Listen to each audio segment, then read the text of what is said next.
Want to play smarter and win more games?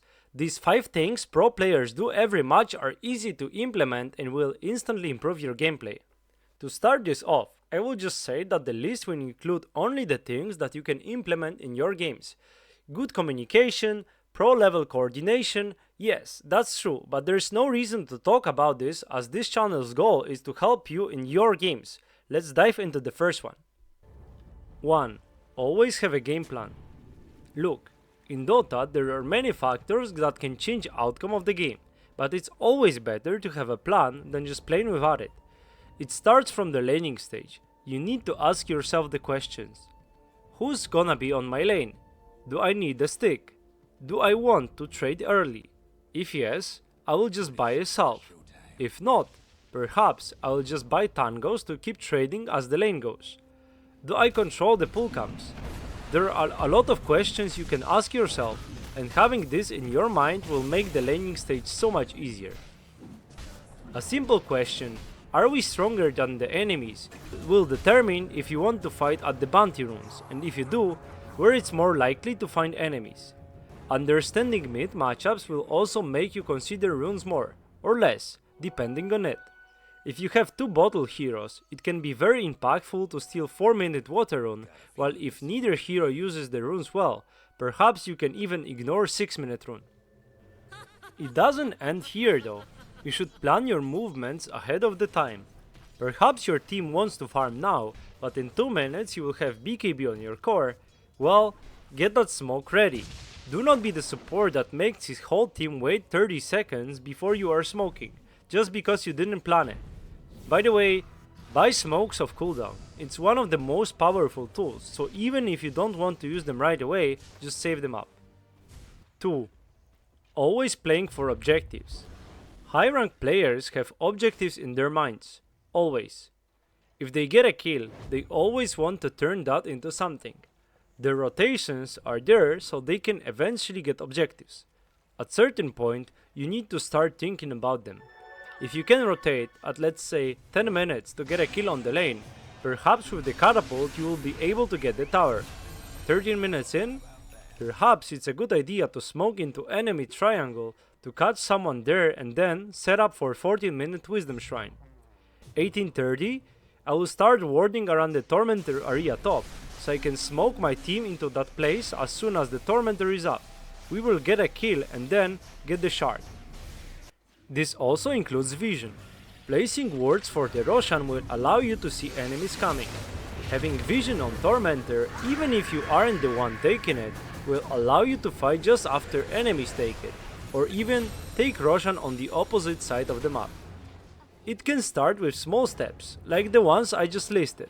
In the end, objectives will dictate your moves on the map, making your game so much easier. You won't need to constantly think about where you should be, but instead, the moves will come naturally. 3. Creating tempo on the map. When I'm watching low MMR games while coaching students or just with friends, I notice this trend. I love to call it just clicking buttons. They are playing the game, but basically every move is happening randomly as one person is farming too far or shows up in enemy vision. Nobody wants to play for tempo and create it.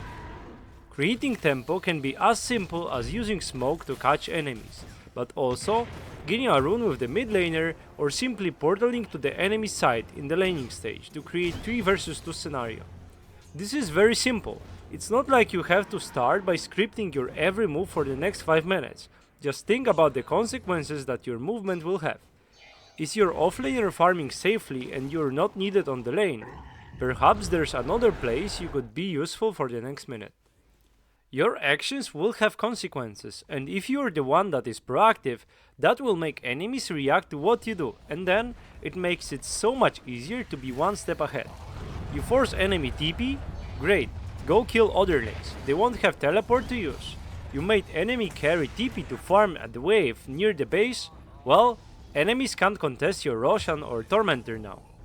Tempo is single-handedly the most important difference between low MMR players and pro players.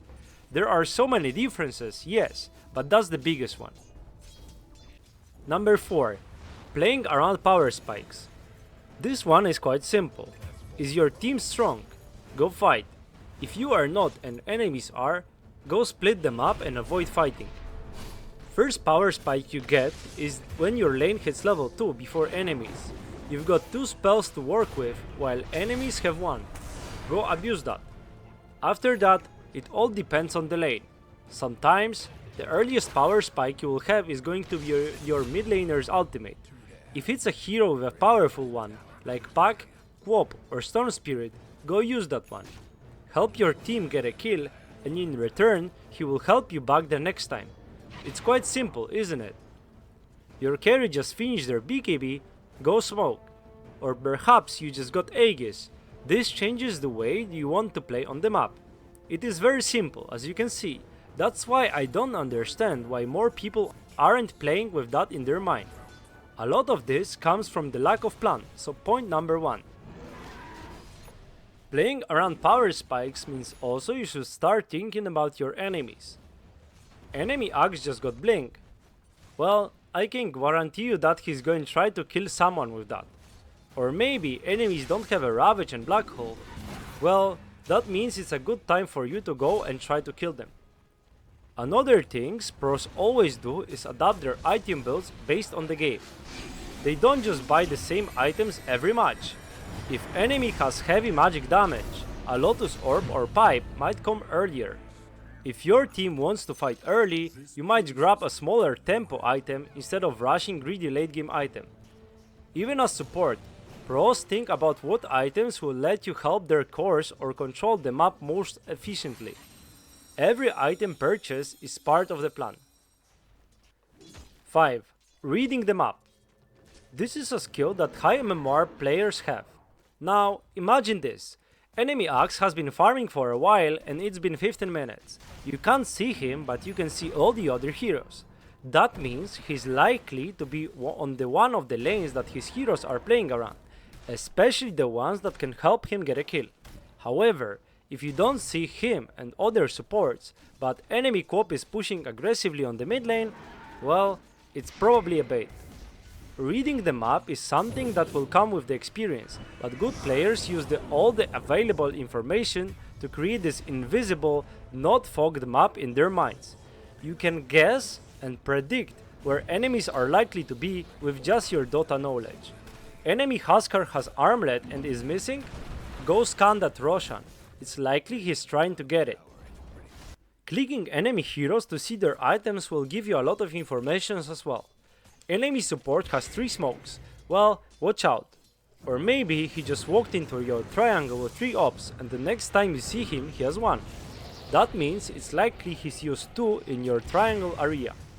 And above all, pros are disciplined. They don't waste spells, smokes or regen. That's what lets them always be ready for the next fight, as they can smell it's gonna happen.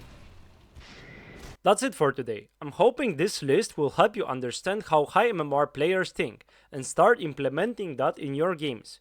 For more support content, subscribe to the channel as TI is approaching and I will be rolling out constant updates then. Let me know in the comments what other things pros do that other people don't. See you!